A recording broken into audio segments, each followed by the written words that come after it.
Hello दोस्तों, आशा करता हूँ आप सब स्वस्थ और मस्त होंगे। दोस्तों, आज की वीडियो में हम लोग जानेंगे वो कौन सी गलती लोग करते हैं जिससे वो म्यूचुअल फंड में रिटर्न नहीं बना पाते हैं, और वो गलती आपको नहीं करनी है।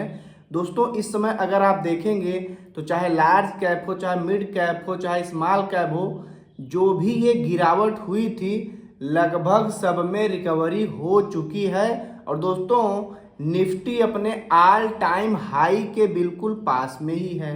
तो दोस्तों, अब जब जो गिरावट हुई थी, अब जो लोग डर के भाग गए थे, रिडीम कर लिए थे, तो निश्चित ही उनको लॉस हुआ होगा। दोस्तों, आप आंकड़ा उठा करके देख लीजिए, हिस्ट्री में मार्केट कभी भी ऊपर नहीं गया है, चाहे 2008 की गिरावट हो, चाहे 2018 वाली हो। दोस्तों, जब भी गिरावट होती है तो गिरावट होगी, उसके बाद मार्केट लगातार ऊपर रिकवर करता रहेगा। अब देखिए, जब से इजराइल और ईरान का सीज फायर हुआ तो मार्केट ऊपर जा रहा है। उसके बाद दोस्तों, अब धीरे धीरे आप देखेंगे अमेरिका और चीन के भी बीच में आपस में रिश्ते सुधर रहे हैं, क्योंकि जो डोनाल्ड ट्रंप ने गलती किया था, उनका कहना था मेक अमेरिका ग्रेट अगेन, तो वहीं पर किसी रिपोर्टर ने कह दिया कि जो टोपी लगाए हैं जिस पे लिखा है मेक अमेरिका ग्रेट अगेन, या तो यहाँ पे बाइकआउट करेंगे चीन का, और टोपी भी शायद चीन से ही बन के आई है। तो दोस्तों, अगर वो इस टाइप की मैन्युफैक्चरिंग हब बनाएंगे, जैसे उन्होंने कहने को तो कह दिया कि हम एप्पल को आके अमेरिका में फ़ोन बनाना चाहिए। तो दोस्तों, चूंकि अमेरिका में इतनी ज़्यादा महंगाई है, वहाँ पे कोई कंपनी सर्वाइव ही नहीं कर पाएंगी। उन लोगों को बाहर का ही ज़्यादा आइटम परचेज करना पड़ेगा, है ना। तो दोस्तों, तो चलिए शुरुआत करते हैं आज की वीडियो में डिटेल में। तो आप वीडियो को लाइक कर दीजिए और चैनल पहली बार है सब्सक्राइब कर लीजिए, क्योंकि यहाँ पे म्यूचुअल फंड से रिलेटेड वीडियो आपको मिलती रहेगी। अब दोस्तों, अमेरिका की तरफ से बहुत बड़ी अपडेट ये आई है।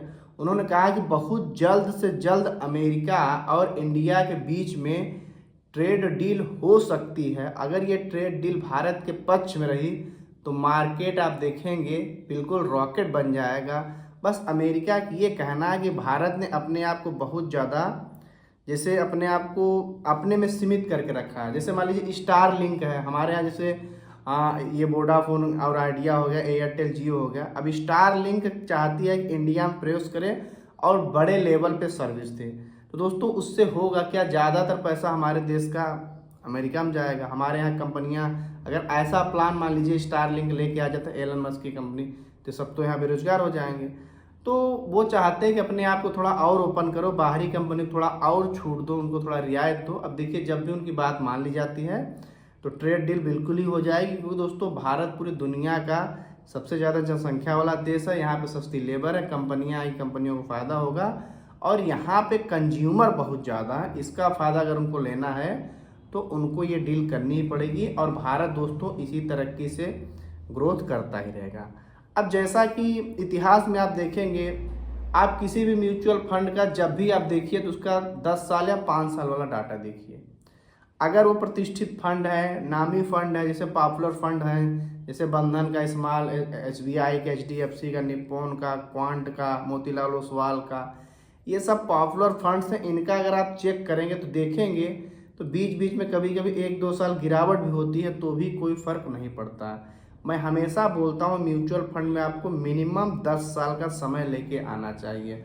अगर आपके पास मिनिमम 10 साल का समय नहीं है तो फिर आप हाइब्रिड म्यूचुअल फंड में या तो फ्लैक्सी कैप म्यूचुअल फंड तक ही सीमित रहें। अगर आपके पास 10 साल से ज़्यादा 10 साल या 10 साल से ज़्यादा का समय नहीं है तो फिर आप फ्लैक्सी कैप में और हाइब्रिड म्यूचुअल फंड में पैसा डालिए।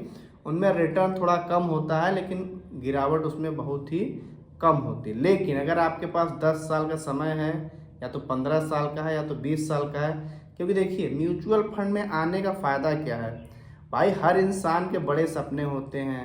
बच्चों की शादी के लिए हो गए, जैसे मान लीजिए किसी के पास 1 या 2 बेटियां हैं तो शादी करेंगे, या तो बच्चों की शिक्षा हो गया, तो एक बड़े अमाउंट की ज़रूरत हो। वो अमाउंट कहाँ से आएगा, उसको या तो आप FD करेंगे, या तो RD करेंगे, NSC करेंगे, LIC करेंगे। लेकिन इन सब जगह पर रिटर्न म्यूचुअल फंड से बहुत ही कम मिलता है। बहुत सारे लोग तो गलती ये करते हैं कि यानी बैंक में ही पैसा इकट्ठा करना शुरू कर देते हैं। वो तो बहुत बड़ी गलती होती है। बहुत सारे लोग ऐसे हमारे पास आते हैं जो बताते हैं, सर हमारे बैंक अकाउंट में 20 लाख रुपए। मैं तो आश्चर्य हो जाता हूँ। और 1-2 साल से नहीं, 10-10 साल से रखे हुए हैं। उनको लगता है, जैसे मान लीजिए किसी का 1 लाख रुपए है, मान लीजिए 3% ब्याज अगर बढ़ गया साल में, उनको लगता है कि मेरा 1,03,000 रुपये हो गया। क्योंकि हिंदुस्तान में फाइनेंशियल एजुकेशन की बहुत ज़्यादा ही कमी है। लोगों को पता ही नहीं है कि पैसे से भी पैसा कमाया जाता है। लोग LIC भर भर के बड़े बड़े प्लान लेके कर देते हैं, FD कर देते हैं। अभी तक दोस्तों मार्केट में जब बात आती तो उनको लगता है सट्टेबाजी। दोस्तों उनको ये नहीं पता है कि बैंक वाले भी अपना पैसा मार्केट में ही लगा रहे हैं। अब बैंक में भी अगर आपका पैसा है, बैंक अगर लूट गई, बर्बाद हो गई, तो आपको 5 लाख से ज़्यादा पैसा नहीं मिलेगा। तो सिक्योरिटी तो वहाँ भी नहीं है। यहाँ पे आप पैसा लगाएंगे म्यूचुअल फंड में, वो सरकार NSDL, CDSL, सेबी, इन सब दोस्तों सरकारी कंपनियों में से सिक्योरिटी बनी हुई है। अब गलती कहाँ हो जाती है लोगों से, लोग सोचते हैं स्टॉक मार्केट में पैसा लगा दें। तो स्टॉक मार्केट में मैं लगाने के लिए थोड़ी बोल रहा हूँ। फिर लोग सोचते हैं ट्रेडिंग करने लगते हैं, तो वो भी नहीं करना। म्यूचुअल फंड में आप पैसा एक प्रतिष्ठित फंड को दे रहे हैं। जैसे SBI सरकारी कंपनी है, HDFC देश की सबसे बड़ी प्राइवेट कंपनी, मोतीलाल ओसवाल, उसके बाद HDFC है ना, बंधन। दोस्तों ये सब पॉपुलर फंड्स हैं, टाटा का। तो ये सब पॉपुलर फंड, इनको आप पैसा दे रहे हैं, जो कि देश की आन बान शान है। मैं नहीं बोला इन सभी में डालिए, लेकिन मैं ये पॉपुलर फंड्स के नाम बता रहा हूँ। अब इसमें आप देंगे तो इसका फ़ायदा क्या होगा? आपके पास 10 साल का भी टाइम है, 15 साल का टाइम है। तो लेकिन यहाँ पे ये जो फंड को आप देंगे, तो फंड में जब आप पैसा देंगे तो सभी म्यूचुअल फंड ने कैटेगरियाँ बना रखी, बहुत सारे कैटेगरियाँ बना के रखे हैं। लेकिन मैं सिर्फ 3 कैटेगरी की बात करता हूँ, large cap fund, mid cap fund और स्मॉल कैप फंड। आप किस भी फंड में जाएंगे तो उसके भी 3 फंड होंगे। जैसे मान लीजिए आप निप्पॉन में गए तो निप्पॉन का large cap, mid cap, small cap का मिल जाएगा, मोतीलाल ओसवाल का मिल जाएगा, HDFC का मिल जाएगा, SBI कंपनी का मिल जाएगा। तो आप जिस भी म्यूचुअल फंड कंपनी में जाएंगे उसके अलग अलग प्लान हैं। अब इसका फ़ायदा क्या होगा? अलग अलग प्लान है, मतलब जो लार्ज कैप में देश की बड़ी कंपनियां, मिड कैप में उससे थोड़ी कंपनियां, स्मॉल कैप में सब छोटी कंपनियां। लेकिन मैंने बताया था ना कि अगर आपके पास 10 साल से कम का समय है तो आप हाइब्रिड और फ्लेक्सी कैप में क्यों जाएंगे? क्योंकि हाइब्रिड और फ्लेक्सी कैप अपना ज़्यादातर पैसा लार्ज कैप में ही रखते हैं। 60% से ऊपर तक का ही पैसा ये लोग रखते हैं, कभी कभी और ज़्यादा रखते हैं, इतना पैसा ये लोग रखते हैं। लेकिन अगर आपके पास पर्याप्त समय है तो आप ज़्यादातर पैसा स्मॉल कैप में डालेंगे, 50 से 60%। ज़्यादातर समय का मतलब आप अर्ली एज में इन्वेस्टमेंट करना शुरू किए, आपकी एज अभी 30 साल है या तो 40 साल है, तो आप ज़्यादा 50 से 60% पैसा स्मॉल कैप में डालेंगे। उसके बाद आप अगर 50 साल तक हो गए हैं तो आप स्मॉल कैप में कम करेंगे, लार्ज कैप और मिड कैप में ज़्यादा करेंगे। और अगर आप 60 साल के ऊपर हैं तो फिर स्मॉल कैप में बहुत ही कम पैसा डालेंगे, 10 या 5% डालेंगे। फिर आप लार्ज कैप में और मिड कैप, लार्ज कैप में ज़्यादा फिर मिड कैप में करेंगे, है ना। उसके बाद आप हाइब्रिड फंड में भी धीरे धीरे उसको पैसा कुछ डाल सकते हैं। अब देखिए, आपको अगर फाइनेंशियली फ्रीडम होना है तो आपको आज से ही बचत करनी पड़ेगी।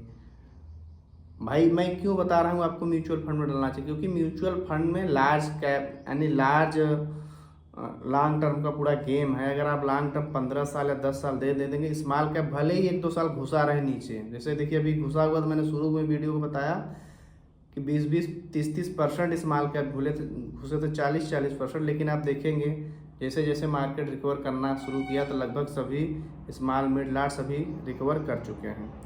तो यहाँ पे स्मॉल कैप में ज़्यादा रिटर्न मिलेगा। क्यों? क्योंकि यहाँ कंपनियाँ ज़्यादा हैं, मौके ज़्यादा मिलेंगे यहाँ पे फंड मैनेजर को। मिड कैप में थोड़े कम मौके मिलेंगे और लार्ज कैप में भी थोड़ा कम ही रिटर्न होता है। लेकिन इसका फ़ायदा क्या है? लार्ज कैप में बड़ी कंपनियाँ हैं, स्थिर रिटर्न होता है, लेकिन वो धीरे धीरे ग्रो करती ही रहती है, गिरावट बहुत कम होता है उनमें। लेकिन स्मॉल कैप में गिरावट ज़्यादा होता है, तो उसी प्रकार फ़ायदा भी ज़्यादा होता है। यानी पंप डंप वाली कंपनी है। वैसे भी आप लोग खुद तो मार्केट में पैसा लगा नहीं रहे हैं। मैं दोस्तों हमेशा क्यों मना करता हूं कि आपको सेक्टोरियल फंड में पैसा नहीं डालना चाहिए। भाई अगर आपको इतना ही ज़्यादा सेक्टर का नॉलेज है, ये सेक्टर भागेगा, वो सेक्टर भागेगा, तो भाई उस सेक्टर के स्टॉक में लगाओ अगर तुम्हें ज़्यादा जानकारी है तो। फिर म्यूचुअल फंड में क्यों सेक्टर में घुस रहे हो, है ना। म्यूचुअल फंड है, आपको बस पैसा लगाना है और आप फंड मैनेजर पे आपको भरोसा करना है। अब आप भरोसा भी क्यों करेंगे, आप जिस फंड में डाल रहे हैं पहले आप उसको देखिए ना कि उसने 15 साल में 20 साल में कितना बना के दिया है। आप उसका पूरा चार्ट डाल ली, आप किस भी फंड यानी ऐप से कर रहे हैं, ग्रो हो गया, एंजल लोन हो गया, सब में आपको पॉपुलर फंड तो उसमें दिखते ही रहते हैं। तो उसका 5 साल का देखिए रिटर्न, देखिए पूरा ज़्यादा था उसका रिटर्न देंगे ना, उसकी वेबसाइट पे चले जाइए, वो जब से फंड बना तब तक उसमें रिटर्न दिखा देगा किस साल कितना दिया और अब तक का एवरेज रिटर्न कितना है। तो पैसा आपका है, आपको जांच पड़ताल तो करनी पड़ेगी ना। आप फल सब्जी भी खरीदते हैं 150-500, उसमें देखते हैं सड़ा तो नहीं है। तो जब आप 100-200 रुपये इन्वेस्ट करते हैं तो इतना देखते हैं, तो यहाँ तो आप लाखों रुपए करोड़ों रुपए डालने वाले हैं, तो आपको जांच पड़ताल करनी ही चाहिए। अब देखिए, अगर आपको निश्चिंत हो करके पैसा कमाना है, बिल्कुल हेडेक नहीं लेना है, तो म्यूचुअल फंड में small cap, mid cap, large cap सब में पैसा डाल दीजिए। SIP चालू कर दीजिए, बस समय के साथ SIP को बढ़ाते जाइए। अगर वो नहीं काम कर रहे हैं तो मार्केट तो गिरता ही रहेगा। जैसे मान लीजिए अभी देखिए इजराइल और ईरान का मान लीजिए वो हुआ है ना, लेकिन इस समय खबर ये भी आ रही है कि यमन इजराइल पर बॉम्बिंग कर रहा है, तो वो लोग उसको शूट डाउन कर देना, चूँकि यार इजराइल के पास आयरन डोम, अब हो सकता है एस्केलेशन बढ़ जाए तो फिर 1-2-4 दिन के लिए मार्केट गिर जाएगा। मार्केट रुकने वाला थोड़ी है। मार्केट को आप बिल्कुल वो समझ लीजिए कि गाड़ी है जो लगातार चल रही है। जैसे गाड़ी का एक टायर बोल जाता है तो गाड़ी थोड़ी देर के लिए खड़ी होती है, जब दोनों बोल जाते हैं तो गाड़ी थोड़ी और ज़्यादा देर के लिए खड़ी होती है, गाड़ी पलट जाती है तो ज़्यादा उसमें मेंटेनेंस होता है, लेकिन उसको ठीक कर दिया जाता है फिर वो चलना शुरू हो जाता है। तो बिल्कुल वही मार्केट आप समझ लीजिए, मार्केट ऐसे चल रहा है, चलता ही रहेगा। बिल्कुल निश्चिंत होकर के मार्केट में पैसा लगाइए। अब चलिए मिलेंगे किसी अगली वीडियो, तब तक